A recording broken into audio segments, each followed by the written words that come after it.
3. Praise the Lord. இயேசுவின் நாமத்தினாலே உங்கள் யாவருக்கும் வாழ்த்துக்கள். இந்த நாளிலே நான் நிற்கிற ஸ்தலம் ஜெரிகோ பட்டணம். உலகத்திலேயே மிகவும் பழமை வாய்ந்த பட்டணம். அந்த நாட்களிலேயே ஒரு மிகப்பெரிய பட்டணமாக இருந்த எரிகோவில் தான் நான் இருக்கிறேன். இது பின்பாக பார்க்கிறது பார்த்தீங்கன்னா எரிகோ மதில்கள், எரிகோ கோட்டை. இஸ்ரவேல் ஜனங்களுக்கு தேவன் ஒரு மிகப்பெரிய வெற்றியை கொடுத்த ஸ்தலம் இந்த ஸ்தலம். வாக்குத்தத்தம் பண்ணப்பட்ட தேசங்களுக்கு அவர்கள் பிரவேசிப்பதற்காக கில்காலிலிருந்து யோர்தானை தாண்டி கில்காலிலிருந்து முதல்ல வெற்றி பெற்ற சுதந்திரித்த ஒரு பட்டணம் எரிகோ பட்டணம். இந்த எரிகோவை அவர்கள் எந்த ஒரு ஆயுதங்களினால தகர்க்கல, வெறும் துதியினால, ஆராதனையினால, சோத்திரத்தினால எரிகோவை ஜெயித்தார்கள். அப்படியான வல்லமை வெளிப்பட்டது. அந்த ஸ்தலத்திலிருந்து உங்களை ஆசீர்வதிக்கிறேன். மாத்திரமல்ல, இது எலிசா ஸ்ப்ரிங் அப்படின்னு சொல்லுவாங்க. எலிசாவுடைய ஒரு ஆற்று நீரூற்றில் சொல்லப்படுகிற ஒரு ஸ்தலம் இது. உங்களை இந்த இடத்துல நான் பிளஸ் பண்ணுறேன், ஆசீர்வதிக்கிறேன். காரணம் என்ன அப்படின்னா, உங்களுடைய விசுவாசத்தை பலப்படுத்த ஆசைப்படுறேன். உங்களுடைய வாழ்க்கையில் எப்பேற்பட்ட எரிகோவினுடைய ஆவிகள் வேலை செய்தாலும் உங்களுடைய விசுவாசத்தில் துதி இருக்குமானால் எப்பேற்பட்ட காரியங்களும் உடைக்க முடியும் என்பதில் சந்தேகம் கிடையாது. ஆகினால பிளஸ் பண்ண வாழ்க்கையில எல்லா எரிகோவும் இயேசுவின் நாமத்தினாலே தகர்க்கப்படட்டும் என்று சொல்லி நான் வாழ்த்தி ஆசீர்வதிக்கிறேன். நம்ம பார்க்குற இடம் மவுண்ட் ஆஃப் டெம்படேஷன், சோதனை மலை. நம்ம பார்க்கணும்ல, ஆண்டவராகிய இயேசு கிறிஸ்து ஞானஸ்நானம் பெற்ற பிறகு 40 நாட்கள் பிசாசினால் சோதிக்கப்படுவதற்காக ஆவியானவர் வனாந்தரத்தில் நடத்தப்பட்டார் இல்லையா? அப்போ பிசாசு இந்த மலை மேலே கொண்டு போயிட்டு உச்சியிட்ட சோதிச்ச மலை இந்த மலை. ஆனாலும் ஆண்டவராகிய இயேசு கிறிஸ்து பிசாசை ஜெயித்தார் வார்த்தையினாலேயே. அதே மாதிரி நாமும் எப்பேற்பட்ட சோதனைகள் வந்தாலும் தேவனுடைய வார்த்தையை கொண்டு ஜெயிக்க வேண்டும் என்று யாவரையும் உற்சாகப்படுத்துகிறேன். God bless you. Praise the Lord. இயேசுவின் நாமத்தில் உங்கள் வாழ்த்துக்கள். இந்த வேலையில் நான் எங்கே இருக்கிறேன் அப்படின்னா யோர்தான் நதி. ஸோ இது ஒரு விசேஷமான ஒரு ஸ்தலம். இது சாதாரண ஸ்தலம் அல்ல. இந்த பகுதி, அதாவது இந்த யோர்தான் நதி எங்கேயோ ஆரம்பித்து, அதாவது எர்மோன் பர்வதத்திலிருந்து ஆரம்பித்து அது 3 பிரிவாக பிரிந்து வருகிறது. அதில் ஒரு பகுதி தான் இந்த பகுதி. இது மிக முக்கியமான பகுதி. என்ன அப்படின்னா, இந்த ஸ்தலத்தில் தான் இஸ்ரவேல் ஜனங்கள் யோசுவாவோட கூட உடன்படிக்கை பற்றியை வைத்து கடந்து போன ஸ்தலம் இது. இரண்டாவது, நாகமான் குஷ்டரோகி சுஸ்தமான ஸ்தலம் இது. மூன்றாவது, எலியா எடுத்துக்கொள்ளும் பொழுது எலிஷா சால்வையில் அடித்த ஸ்தலம் இது. மாத்திரமல்ல, இந்த ஸ்தலம் நாம் ஆராய்த்து கொண்டிருக்கிற ஆண்டவராகிய இயேசு கிறிஸ்து ஞானஸ்தானம் பெற்ற ஸ்தலம் இது. ஸோ இந்த யோர்தான் நதியிலிருந்து உங்களை ஆசீர்வதிக்கிறேன்.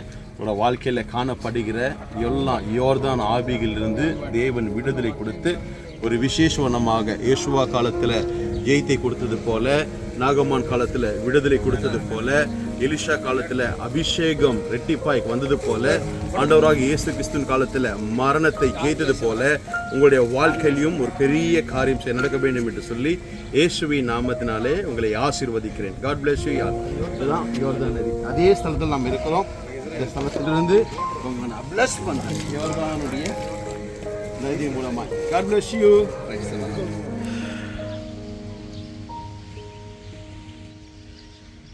Praise the Lord. எங்கே இருக்கும் அப்படின்னா, எருசலேமுக்கும் எரிகோவுக்கும் நடுவாக இருக்கிற ஒரு பகுதி. இங்கே பார்க்குறீங்கல்ல, இதுதான் சவக்கடல், டெத் சி. ஆமாம், உலகத்திலேயே மிகவும் ஆழமான பகுதி.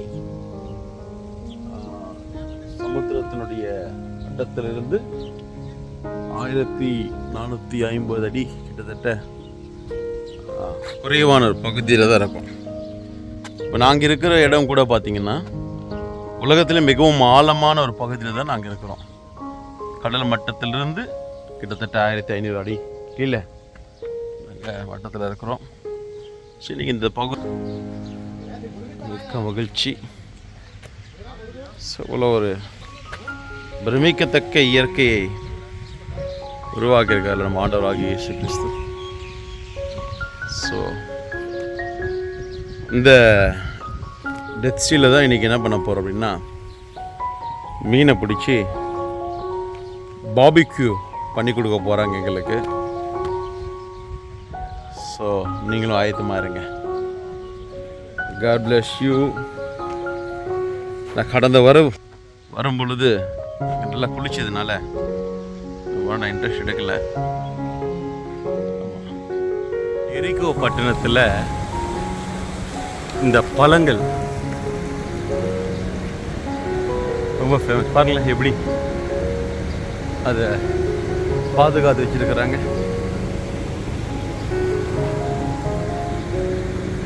எரிகோ கோட்டை.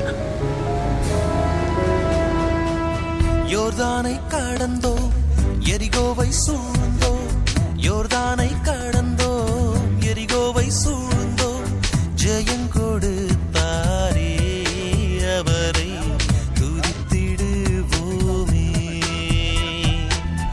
ஜெயங்கொடுத்தாரே அவரை துதித்திடுவோமே.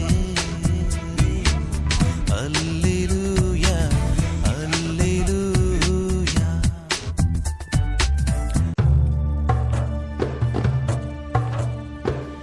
இஸ்ரேல் மியூசியத்துக்கு இல்லை with video. Okay, thank you. Which are aging from a monolithic time.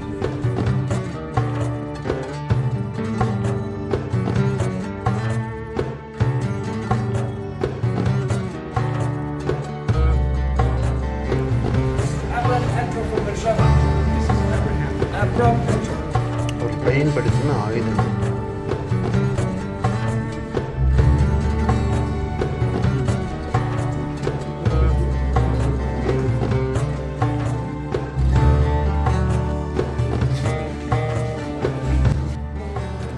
மலைவாழ் மக்கள் வாழ்ந்த காலத்தில் பயன்படுத்தின பொருட்கள். இதை பார்த்தீங்கன்னா குகையில் வாழ்கிற மக்கள்.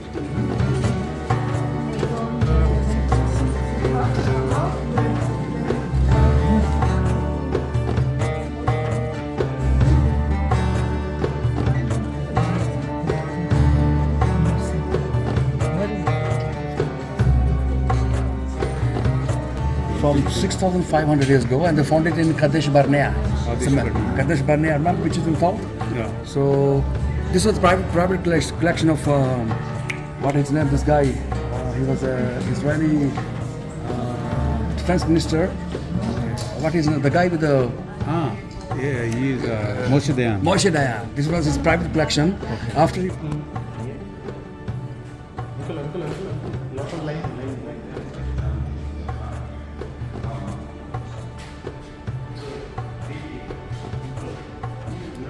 அவர்களை புதைக்கிற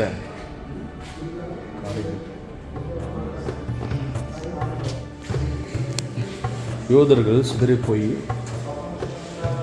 ட்ரைபிள்ஸாக மாறின யோதர்கள், அவர்கள் உருவாக்கி கொண்ட விக்கிராராதனைகள், இந்த காரியங்கள்லாம் ட்ரைபிள்ஸ். இது பாருங்க,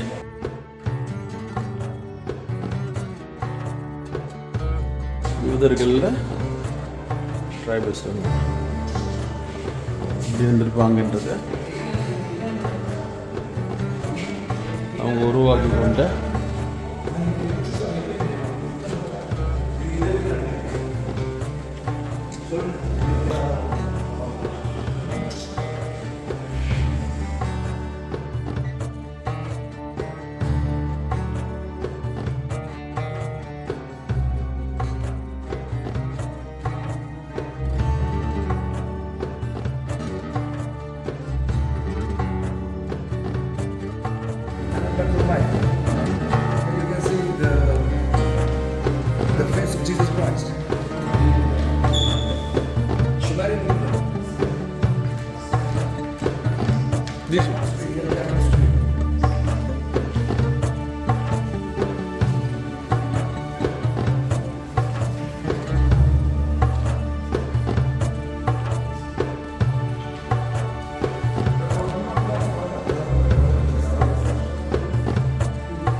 Don't cross the line. Don't cross the line. Don't cross the line.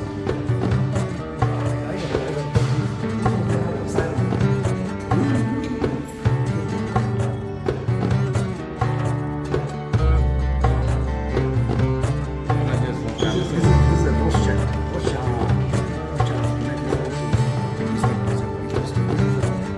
This one is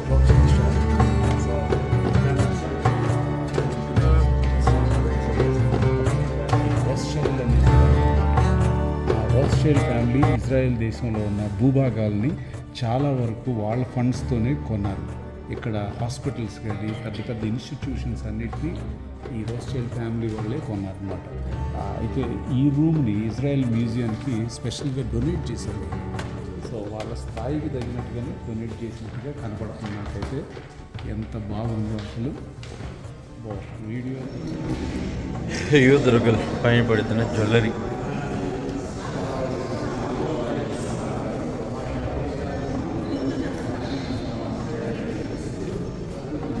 இஸ்ரேலில் மியூசியமில் இருக்கிறோம்.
இதுதாங்க அந்த நாட்களில் யூஸ் பண்ண பரிசுத்த வேதாகமம். இந்த டோரான்னு சொல்லுவாங்க. ஸோ நீங்கள் பார்க்குறீங்கள, இதை தான் வந்து பரிசுத்த வேதாகமம். இந்த நாட்களில் பயன்படுத்தின வேதாகமம். இதை இதற்குள்ளாக வைத்து படிப்பாங்க. இன்றைக்கி நம்மளுக்கு ரொம்ப சிம்பிளாக வந்துச்சு பரிசுத்த வேதாகமம். அந்த நாட்களில் பார்த்து யூதர்களுடைய திருமணத்தின் போது பயன்படுத்துகிற கல்யாண பொண்ணு.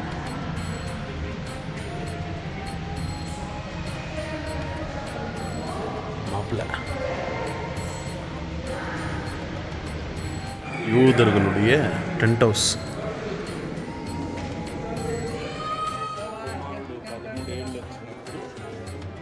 మత బాధ్యతలు అప్పగించడానికి ఆ బిడ్డకు ఈ యొక్క బట్టలు వేసి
పరికరాలు ఒక బిడ్డ పుట్టిన 8వ దినం ముందు సున్నతి చేయటం అనేది యూదుల యొక్క ఆచారం. ఈ సున్నతి ప్రక్రియ సర్కంసైజన్ యొక్క ప్రక్రియలో యూదులు పెంపడుతున్నది. Jewish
இரண்டாவது ஆலயத்தினுடைய ஒரு மாதிரி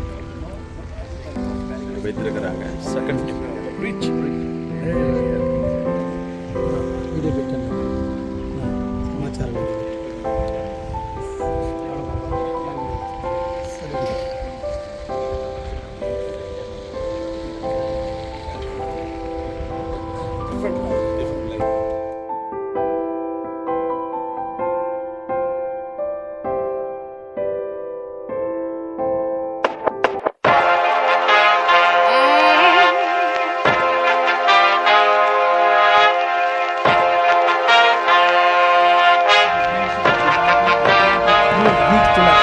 సో హీబ్రూ గ్రీక్ నుండి ఆయన లాటిన్ వాల్గేట్లోకి బైబిల్ తర్జుమా చేసినటువంటి మొట్టమొదటి వ్యక్తి అయిన Saint Jerome. King James version of the Bible nowadays go back to his translation. So king James version అని మన ఇంగ్లీష్ బైబిల్ మొత్తం కూడా ఈయన ట్రాన్స్లేషన్ ఆధారం చేసుకుని ఇంగ్లీష్లో చేశారు. He came here 386 AD. 386వ సంవత్సరమున ఆయన ఇక్కడికి వచ్చాడు. Lived here for dozens of years and died here. ఇక్కడే ఉన్నాడు, ఇక్కడే చనిపోయాడు. Look on the top here, there's a big difference in the building. This is 140 years. Look at the second building. Justinian, the emperor, 530, 1400 years old at least. 1400 సంవత్సరాల క్రితం Justinian అనేటువంటి emperor ఆ వెనకాల ఉన్నటువంటి ఆ చర్చిని కట్టారు. Church of nativity. The name of the Catholic Church, Saint Catherine, Virgin and Martyr. So ఇది Catholic church పేరు ఇది. You know the Catholic procedure. Nobody will never be like Virgin Mary. Virgin Mary should be number one. Nobody can be on the position. Next, we speak about Saint Catherine and others. Yeah. That's why she's a martyr. She was tortured to death. She's a martyr because she defended her Christianity. Yes. In Egypt you have in say Yes, Sinai. very good.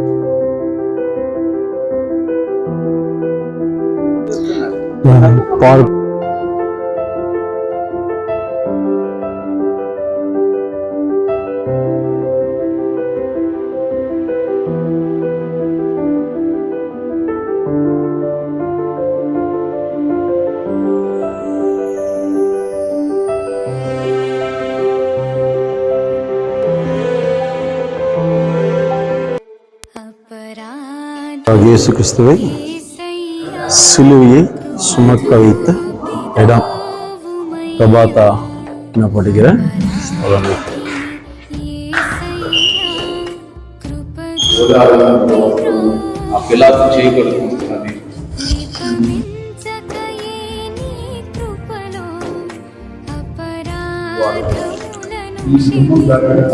இது மிகவும் முக்கியமான ஒரு ஸ்தலம். இது பழைய மதில்தான். ஆண்டவர் இயேசு கிறிஸ்துவை சிலுவையில் போடுவது என்பதாக பார்க்க போறோம்.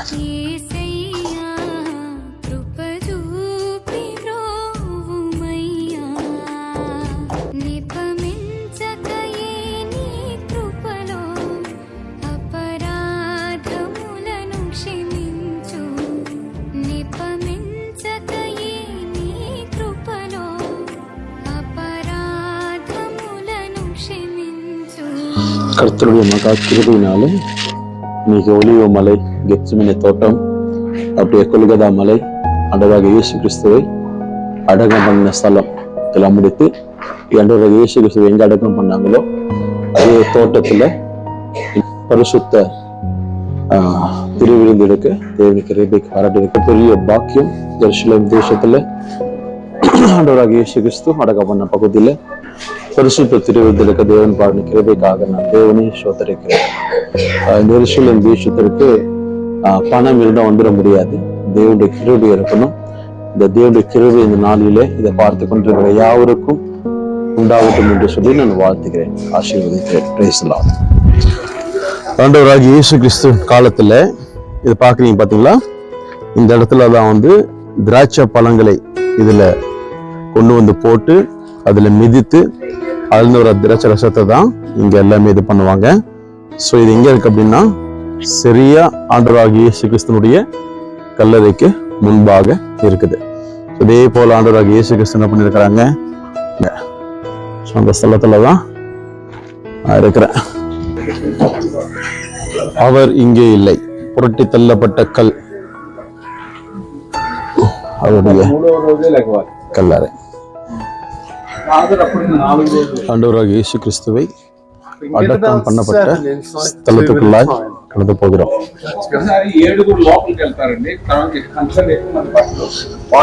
இதுதான் ஆண்டவராகிய இயேசு கிறிஸ்துவை அடக்கம் பண்ணப்பட்ட ஸ்தலம்.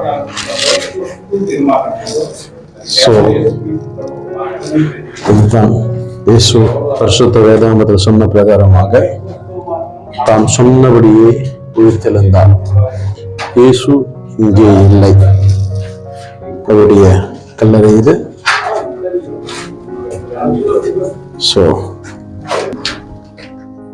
அவர் உயிர்த்தெழுந்தார்.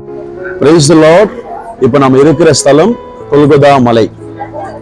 மாண்டவராகிய இயேசு கிறிஸ்து எனக்காக, உங்களுக்காக, நமக்காக கொல்கதா மலையிலே கல்வாரி சிலுவையிலே தம்முடைய ஜீவனை கொடுத்தார். நாம் எவ்வளவு பாக்கியவதிலாய் இருக்கிறோம் என்பதை நீங்க எல்லாம் புரிந்து கொள்ள வேண்டும். சோ எனக்காக ஒரு தெய்வம் கொல்கதா பலிபீடத்துல ஒப்புவிக்கப்பட்டார்.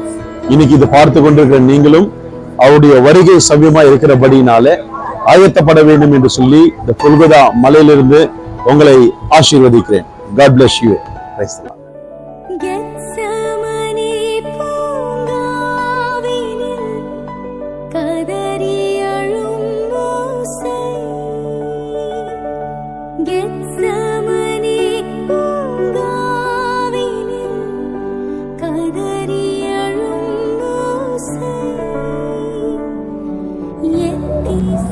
Praise the Lord. இயேசுவின் நாமத்தினால வாழ்த்துக்கள். ஒரு முக்கியமான ஸ்தலத்தில் நாம் இருக்கிறோம். இது கெத்செமனே தோட்டம். ஆண்டவராகிய இயேசு கிறிஸ்து கடைசியாக அவர் ஜெபம் செய்யும் பொழுது அவருடைய வேர்வை இரத்த அணுக்களாய் சிந்தப்பட்ட ஸ்தலம். இந்த ஸ்தலத்துல வந்திருக்கிறோம். இந்த ஒலிவ மரம் ஆண்டவராகிய இயேசு கிறிஸ்து ஜெபம் பண்ண நாட்களிலே இருந்த ஒலிவ மரம். இதை இன்னும் இந்த அரசாங்கம் பாதுகாத்து கொண்டு வந்து கொண்டிருக்கிறது. நண்பு தேவ ஜனமே, ஆண்டவராகிய இயேசு கிறிஸ்து உனக்காக எனக்காக இந்த கெத்செமனே தோட்டத்துல அவர் ஜெபம் செய்து அவருடைய ரத்தத்தை சிந்தின ஸ்தலம். இந்த ஸ்தலத்துல நான் உங்களிடத்துல சொல்லுகிற காரியம் என்னவென்றால், நமக்காக ஒரு தெய்வம் அடிக்கப்பட்டு, நமக்காக ஒரு தெய்வம் ரத்தத்தை சிந்தப்பட்டு, நமக்காக ஒரு தெய்வம் தன்னுடைய ஜீவனை கொடுத்து மரணத்தை ருசி பார்த்து அவர் உயிர் தெளிந்து மறுபடியும் வரப்போகிறார். அந்த தெய்வத்தினுடைய அடையாளங்கள் இன்னும் இருக்கிறது. இந்த ஸ்தலத்துல நான் உங்களை ஆசீர்வதிக்கிறேன். நீங்களும் நல்ல ஜெபிக்கிறவர்களாய் மாற வேண்டும் என்று சொல்லி நான் அன்போடு கேட்டுக்கொள்கிறேன். கர்த்தர் உங்களை ஆசீர்வதிப்பாராக. Praise the Lord. இயேசு கிறிஸ்துவுக்கு முள்முடி செய்யப்பட்ட மரம் இதுதான். முள்ள விட்டு பாருங்க, இது சின்ன மரம். இது பாருங்க,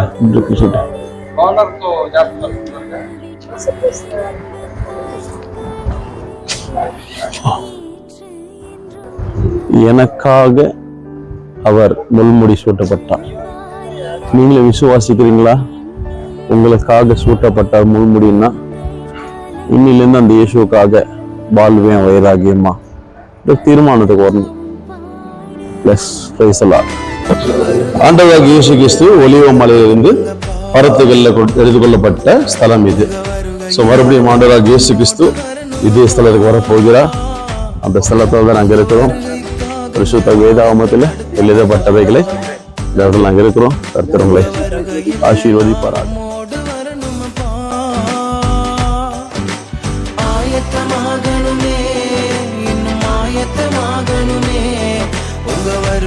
ஒலிவ மலையிலிருந்து இறங்கி ஆண்டவராகிய இயேசு கிறிஸ்து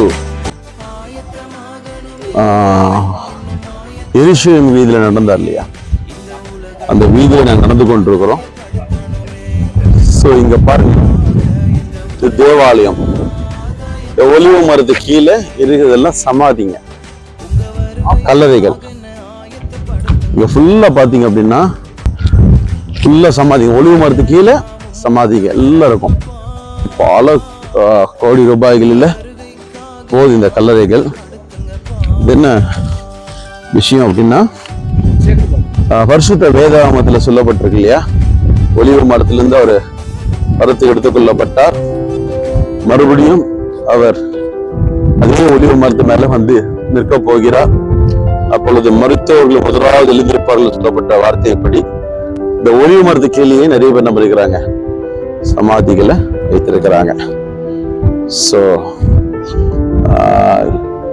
எடுத்துக்கொள்ளப்படணும் அப்படின்றதுக்காக ஒலிவ மரத்து கீழே இடங்கள்ல பல கோடி ரூபாய்கள்ல கொடுத்து வாங்கி கல்லறைகளை வச்சிருக்கிறாங்க. இது நிறைய பேர் ரிசர்வ் பண்ணி வச்சிருக்கிறாங்க இந்த இடத்த. ஸோ நான் என்ன சொல்றேன் அப்படின்னா, நம்ம உயிரோடு கூட வாழும் பொழுது ஆண்டவர் கொடுத்த அந்த ஆயுஷ் நாட்களை நம்ம ஆண்டவருக்காக பிரோஜனமா வாழ பிரயாசப்பட்டோம் அப்படின்னா விஷயத்த வாழ்க்கை நம்ம கொண்டு மரித்தாலும் அவருடைய சமூகத்துல எழும்போம் என்ற நம்பிக்கை நம்ம கொண்டு. ஸோ கர்த்தர் உங்களை எல்லாரையும் ஆசீர்வதிக்கணும். பாருங்க, திட்டும் தேவாலயம், எருசலேம் தேவாலயம் தெரிஞ்சுங்க. அந்த வால், இந்த வால் சுற்றி வால், எருசலேம் தேவாலயம். இன்று நாங்க விசேஷமாக மவுண்ட் ஆஃப் ஆலிவ், ஒலிவ மலையை போய் சந்தித்தோம். இதுக்கு முன்னாடி வீடியோல வரும். ஆண்டவராகிய இயேசு கிறிஸ்து பரத்துக்கு எடுத்துக்கொள்ளப்பட்ட மலை அது. ஸோ அந்த மலையிலிருந்து இப்ப இறங்கினாங்க. எருசலேம் வீதியிலே நாங்கள் கடந்து போக போகிறோம். இதுல எருசலேம் வீதி, நாங்கள் பழைய எருசலேம், ஆண்டவராகிய இயேசு கிறிஸ்து சிலுவையின் பாடுகளிலே, கெத்செமனே தோட்டம், இதெல்லாம் நாங்க கடந்து போக போகிறோம். இந்த பரிசுத்த வேதாகமத்துல ஆண்டவராகிய இயேசு கிறிஸ்து எங்கிருந்து எடுத்துக்கொள்ளப்பட்டாரோ அதே ஒலிவ மலை மேல அவர் மறுபடியும் வந்து நிற்பார் என்று வேதம் சொல்லுகிறது. மாத்திரமல்ல, அவர் வரும் பொழுது மரித்தோர்கள் முதலாவது எழுந்திருப்பார்கள் என்று வேதம் சொல்லுகிறது. அந்த நம்பிக்கையின் பிரகாரமாக இங்க பாருங்க, ஒலிவ மரத்தினுடைய அப்படியே கீழே பாகத்துல சமாதிகள், நிறைய சமாதிகள். அந்த இடம் ஃபுல்லா சமாதிகள், கீழெல்லாம் சமாதிகள். குறைஞ்சது இங்க ஒரு 10 லட்சம் சமாதிகள் இருக்கும். ஆமா, காரணம் என்ன அப்படின்னா, இங்க இருக்கிற யூதர்கள் அதை ஆதித்தனமா நம்புறாங்க. இயேசு வரும் பொழுது எல்லாரும் எழும்புவார்கள் நம்பிக்கையில இங்க 10 லட்சத்துக்கு மேற்பட்டான சமாதிகளுக்கு இன்னும் இடத்தை புக் பண்ணி வச்சிருக்கிறாங்க. யாராவது மதித்தாங்கன்னா அவங்களை புதைக்கிறதுக்காக. மாத்திரமல்ல, இது தேவாலயம், எருசலேம் தேவாலயம். சோ இந்த பகுதியில இருந்து நான் முக்கியமான காரியம் என்ன அப்படின்னா, இதை நம்புற இவங்க ஆண்டவராகிய இயேசு கிறிஸ்துவை அதிகமா நம்புறது கிடையாது. வாழும் பொழுதே நம்ம ஆண்டவருக்காக வாழ்ந்தோமானால் உங்களோட வாழ்க்கை விசேஷமா இருக்கும். நிச்சயமா நம்மள மரண நாட்களிலும் அவரோடு கூட பிரவேசிப்போம் என்பதுல சந்தேகம் கிடையாது. இயேசு சீக்கிரமாய் வரப்போகிறார். நீங்க எல்லாம் ஆயத்தம் ஆகுங்க. ஆண்டவரை ஆசீர்வதிப்பாராக. Praise the Lord. Thank you.